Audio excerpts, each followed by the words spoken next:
This video is dedicated to Skybound's ThunderCracker because Megatron has been eating Autobots and ThunderCracker just deserted the Decepticons to the Autobots, and this is the cover of the next issue. Anyways, here is my review of Studio Series 86 ThunderCracker, which has an insane retail price of $43, but is still a really good figure. So yeah, sculpting looks really nice and well finished. Like the cockpit looks really nice. His head print I do really like. And these things look nice, although I don't necessarily know what they are, but they look cool. Yeah, everything on this guy just looks great. And his wings back here, you have the cannons, his arms, and wings, and they look very nice. And when you flip it around, you have a storage space for his leg wings that are like the tail end of the ship, jet. I've been focusing way too much on Lego Star Wars recently. The waist looks very nice, and so do the legs, and they carry on down here, although I have had some issues with the feet, either just moving, and sometimes they can't snap off, so that can be a problem. This guy is really good. He has some very nice articulation, and we have this bicep swivel. You can raise the knees, thigh swivel, and they even gave him an ankle tilt, which is pretty impressive considering his feet are split into two halves. So yeah, the articulation on this guy is pretty good, and you can hit some pretty dynamic poses with him. His back looks pretty nice. I mean, it looks like the average Transformers back, but it does look very accurate and does not have much from the other mode sticking out. One issue I have had with this guy, and I don't know if I'm just doing something wrong or not tabbing it in right, but his top just always comes unattached, which is for the transformation, and that is just really annoying to me, and I don't know why he does that, and maybe I'm just doing something wrong, but I don't know. He looks great with Studio Series 86 Megatron, and putting him next to 86 Soundwave is kind of sad whenever you remember that this guy is $60 and this is $43, which reminds you of how overpriced Transformers are. Sure, do you get the cassettes with Soundwave? Sure, but do they make it worth fully $60?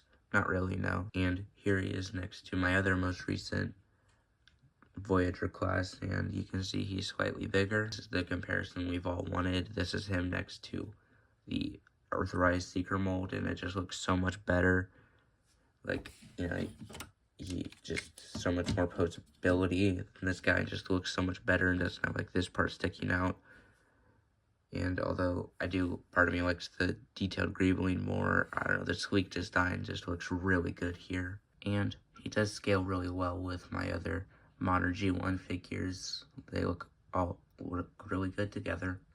Now getting into the transformation, it's pretty simple. The first thing you're going to want to do is remove his blasters and set them off to the side for now. And then you're going to want to turn them around.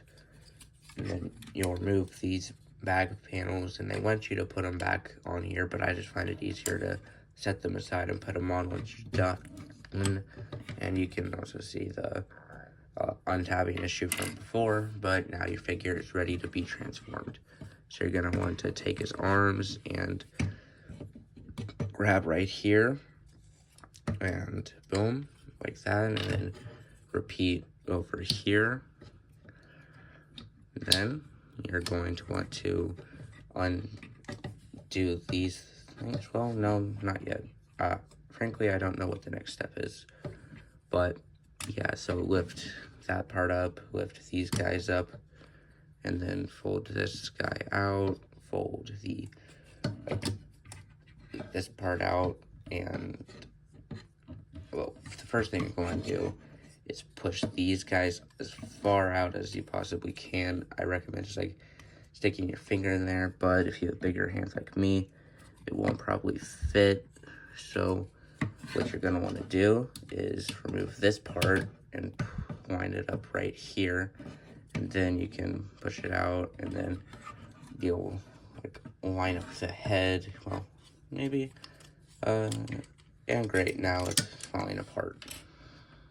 Going to want to do is lower this part back in, and that'll make it easier to slide the head in. You're also going to want to extend this part out, because you can see it's not exactly lining up, and there's some hinges here, and then that'll make it just much easier to slide it in. right here, and you won't break it probably. And then you can do that. You're going to want to lift these guys up. Again, they should already have been lifted, but you're going to want to make sure these guys are up because they're usually like this. Just fold them up, then you can fold the arms in like so, and then repeat here, and then fold this part back down, and then clicking noise, and then I'm probably doing this in the wrong order, so, you know, use the instructions as a baseline, and frankly, I'd recommend other Transformer YouTubers if you don't know how to transform your figures, but yet you're still here. And then have the legs together. Not yet, actually, I'm sorry. Then you're going to want to unpop this, then you're going to slide the leg in here, and you're going to push back until you hear that pop, because that's something really important, because that like really confused me for a while, because I had no idea to wait for the pop, because they put nothing in the instruction manual, so I never got it quite right. But then you're going to want to slide these back in here, and then it'll cover up that, and then you'll tap the legs together. Well, first, make sure everything's aligned. Oh, this isn't in place yet, must have untabbed.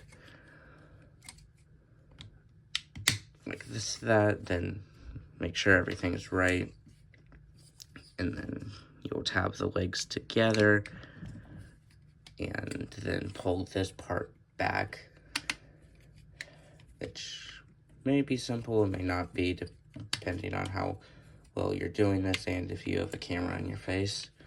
But then like this, and then you're going to want to take the wings and just slide it back like this until it lines up, and this untabbed because of course it did. And then you'll just take the wings and slide it into place like this, and then make sure this is all tabbed correctly. And then do the same on the other side. And if something comes untabbed, then re-tab it. I'm doing really well if you can't tell. But then you'll put this back into place if it fell out, and then you're ready to put the accessories back in. So then you'll take the leg wing piece and then just slide it right on in, and then you'll fold this down and repeat on the other side like this, and then boom. And then you can take the blasters and put them in right here, and then repeat on the other side. Just trying to, and yeah. And also one thing I forgot to mention is you're going to want to go down here and get this piece of landing gear out so you won't scrape the paint when setting it down, because it rests on the landing gear and the feet right here. Yeah, the alt mode looks great. I'm sorry for the transformation segment being the way it was. This was my first time ever recording one of those, so it's obviously not going to go well.